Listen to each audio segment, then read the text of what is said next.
Morning everybody, welcome back to the channel.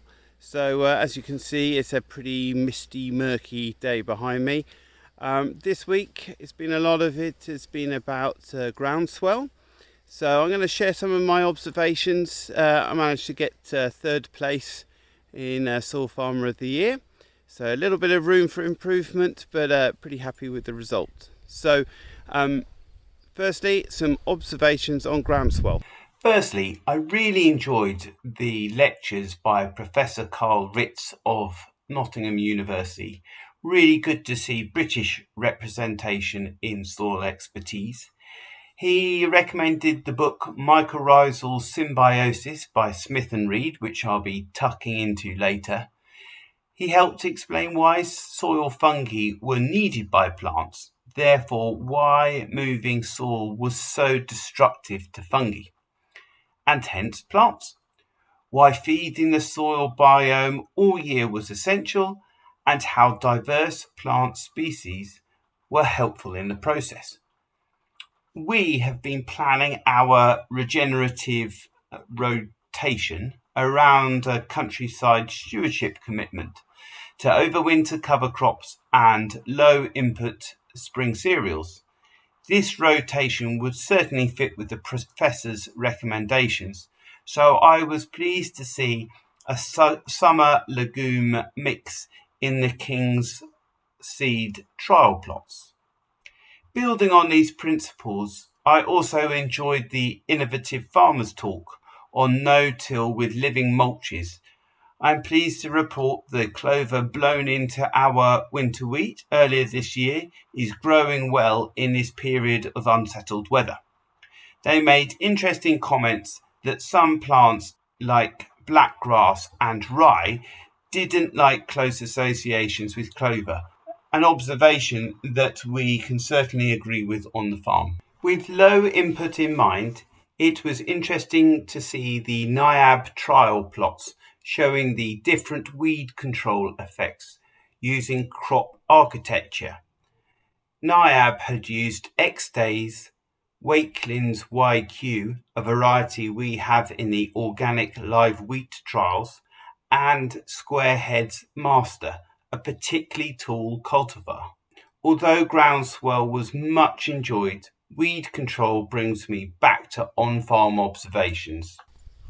So there was also a lot of talk about at Groundswell about incorporating animals in the rotation, and this is one of the group of 4 fields with very different animal interactions with the mustard and then the drilling sequence. So they're all slightly different.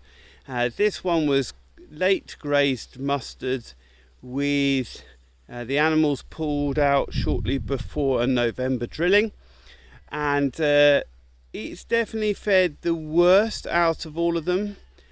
So my hope is that we'll just walk around the sequence. We're not going to know much about the crop now, but it's something to bear in mind when I post the combine data later in the season.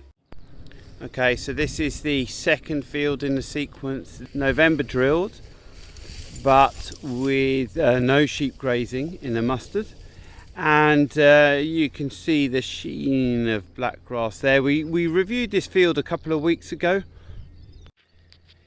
This is where the soil type is particularly strong in the middle of the valley, and you can see the black grass, but it was drilled with the sky, had Avadex put on with the sky, so chemically we've done as much as we could, but it's certainly significant in this field.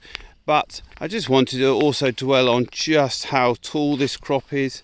This is Lennox, grown on a Warburton's contract, and there's an epic amount of straw, so for those livestock farmers out there, don't worry, there's plenty of straw available this year, and it's a good strong crop, certainly much thicker than the sheep grazed mustard planted on the same day, which is in a field next door. Just just a much better tiller count.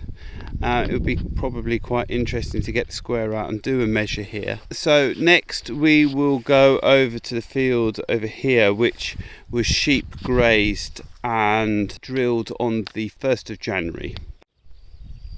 Right, this is the last field in the sequence.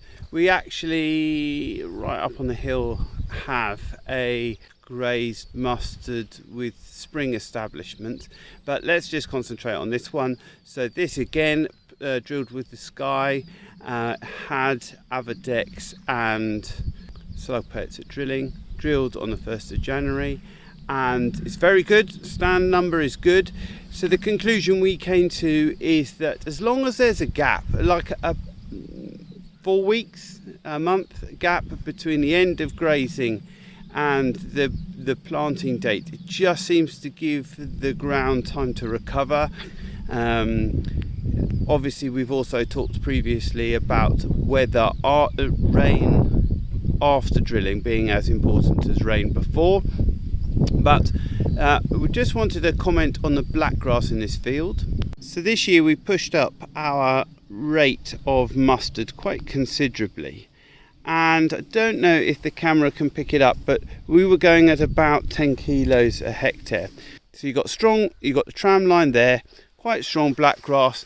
As you get to the middle here, between the two tram lines, we've got relatively little black grass in this strip here.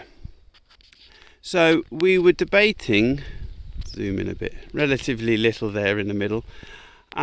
We were debating why that might be that way round, and could it be the stalk residue? So where the mustard is thicker, the pre-em is binding to the stalks rather than being active on the soil, whereas in the middle, where you've got relatively less stalks, the pre-em has bound to the soil and therefore has had an active effect on black grass suppression. So just a little thought, an observation, something to go forward with.